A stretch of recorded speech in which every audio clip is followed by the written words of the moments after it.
안녕하세요. 이보경입니다. 프로세스를 다양한 관점으로 도출하는 것을 설명하는 2차 실습 강의를 시작하겠습니다.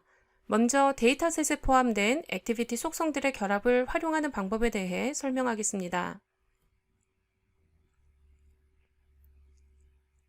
지난 실습 강의 마지막에 실습했던 내용을 기억하고 계시죠? 우리는 콜센터 example 파일을 불러와서 케이스 아이디 필드를 케이스 아이디로 설정하고 오퍼레이션 필드를 액티비티로 설정하고 스타트 타임과 엔드 타임 필드를 각각 타임 스탬프로 설정했습니다. 이러한 데이터 가져오기 설정을 통해서 발견한 프로세스 맵의 액티비티는 무엇일까요? 발견한 프로세스 맵을 보면 오퍼레이션 필드의 값들이 액티비티로 활용된 것을 알 수 있습니다. 예를 들어 케이스 1의 첫 번째 액티비티가 인바운드 콜입니다. 프로세스 맵을 보면 이 액티비티가 콜센터 프로세스의 시작 액티비티임을 알 수 있습니다. 해당 콜센터의 비즈니스 규칙에 따르면 프론트라인에 위치한 직원만이 인바운드 콜 액티비티를 수행해야 합니다. 백라인에 위치한 직원은 고유의 업무를 수행해야 하기 때문에 가능하면 고객 문의에 응대하지 않는 것이 회사 입장에서는 더욱 좋은 것입니다. 이러한 비즈니스 규칙이 잘 준수되고 있는가를 어떻게 확인할 수 있을까요? 바로 두 번째 방법을 적용하면 됩니다. 데이터 가져오기 단계에서 다른 설정은 그대로 둔 채로 아도로 설정한 에이전트 포지션 필드를 액티비티로 설정합니다. 즉, 오퍼레이션과 에이전트 포지션 필드를 결합해서 액티비티로 설정하는 것입니다. 이러한 설정을 통해서 발견한 프로세스 맵의 액티비티는 무엇일까요? 발견한 프로세스 맵을 보면 인바운드 콜과 프론트 라인이 결합된 액티비티를 볼 수 있습니다. 또한 인바운드 콜과 백라인이 결합된 액티비티도 볼 수 있습니다. 이와 같이 인바운드 콜이라는 동일한 이름의 액티비티가 이를 수행한 에이전트 위치에 따라서 인바운드 콜 프론트 라인, 인바운드 콜 백라인 이렇게 다른 액티비티로 구분되는 것을 알 수 있습니다. 이러한 프로세스 맵을 통해 프론트 라인에서 인바운드 콜이 수행되고 나서 바로 백라인에 위치한 직원에게 업무가 할당되는 경우가 152번 있었음을 알 수 있습니다. 이제 디스코를 활용해서 직접 실습을 해보겠습니다.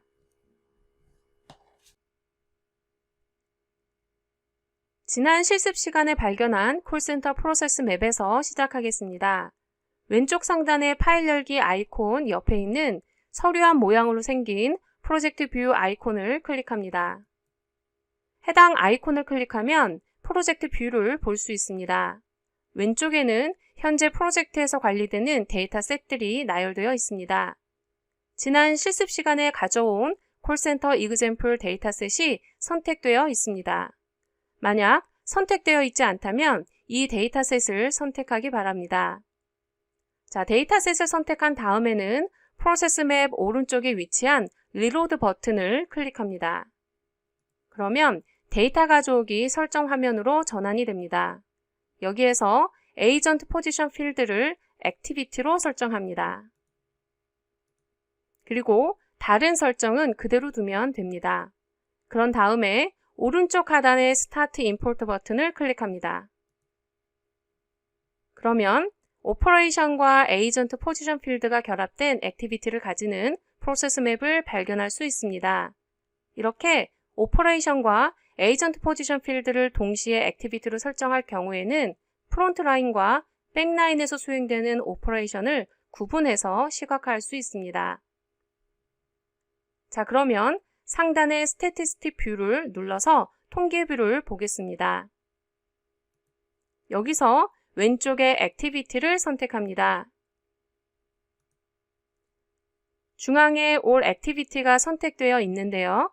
바로 오른쪽에 First in Case를 클릭합니다. First in Case를 선택하면 데이터셋에 포함된 케이스들의 시작 액티비티들을 보여줍니다. 현재 7개의 액티비티들이 시작 액티비티로 활용되었음을 알 수 있습니다. 놀랍게도 이 시작 액티비티들 중에서 백라인에서 처리된 인바운드 콜이 있음을 확인할 수 있습니다.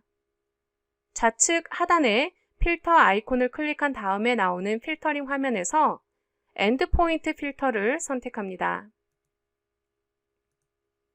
자, 그런 다음에 좌측의 스타트 이벤트 밸류에서 인바운드 콜 백 라인만 선택합니다. 자, 선택을 위해서 먼저는 X 버튼을 눌러서 모든 선택을 해제한 후 인바운드 콜 백 라인만 선택합니다.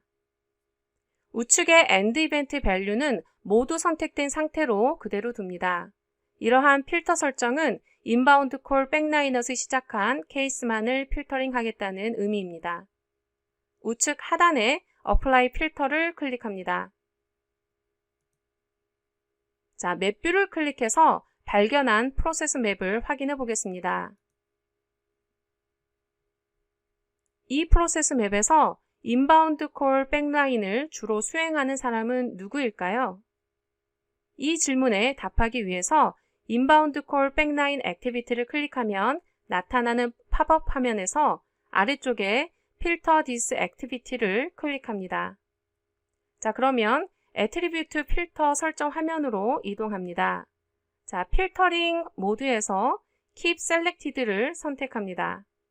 이러한 선택은 인바운드 콜 백라인 액티비티만 필터링 하겠다는 의미입니다.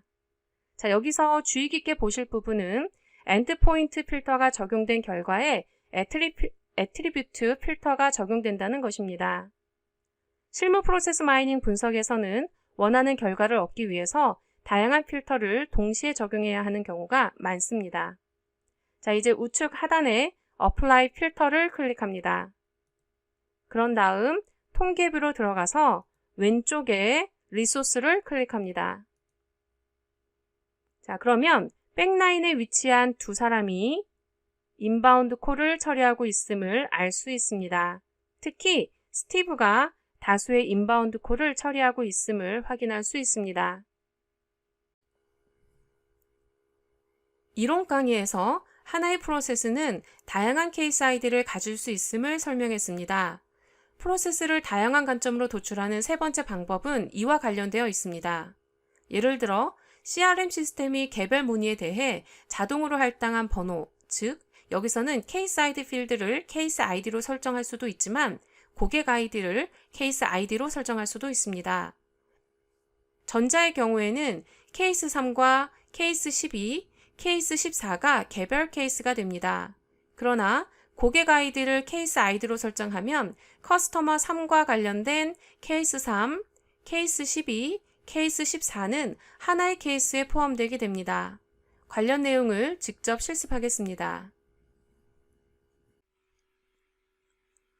프로젝트 뷰에 가서 처음에 임포트한 콜센터 이그젬플 데이터셋을 선택합니다.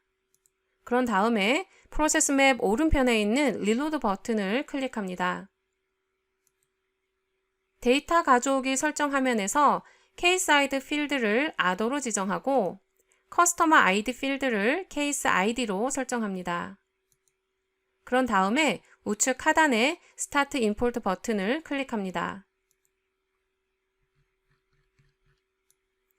발견한 프로세스 맵을 보면 인바운드 콜이 반복된 경우가 2678개 케이스에서 1428번 발생했습니다. 최초 통화에서 문제가 해결되지 않았다고 생각하는 고객이 콜센터에 다시 전화할 수 있기 때문에 이러한 반복이 높게 발생하는 것입니다. 만약 고객이 특정 제품별로 문의하는 것을 별도의 케이스로 구분하고 싶다면 어떻게 하면 될까요? 프로젝트 뷰로 되돌아가서 리로드 버튼을 클릭합니다. 그런 다음에 케이스 아이디 필드를 아더로 설정하고 커스터머 아이디와 프로덕트 필드를 각각 케이스 아이디로 설정합니다. 자, 그런 다음에 스타트 임포트 버튼을 클릭해서 데이터를 가져옵니다.